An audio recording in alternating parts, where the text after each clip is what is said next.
What's going on, guys? Sam Prentice back once again. Today, and for the last week, I'm in China. I'm actually at the Creailty factory in Wenzhou. It's a new factory that they've just put together.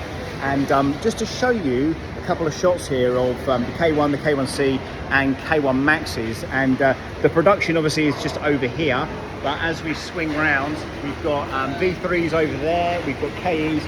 And these are all the K1s and the K1Cs that are currently being tested and getting ready to be shipped out to you guys potentially.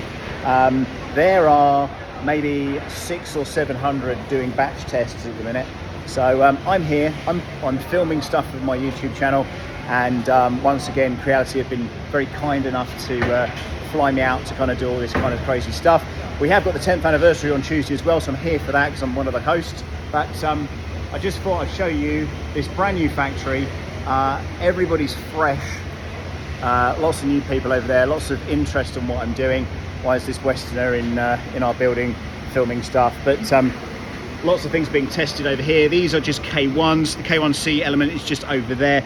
That's going to be running into a test mode hopefully in the next few minutes once I get out of here, once I've stopped messing around filming. But there you go, guys. I thought I'd show you that, and catch you soon. Bye for now.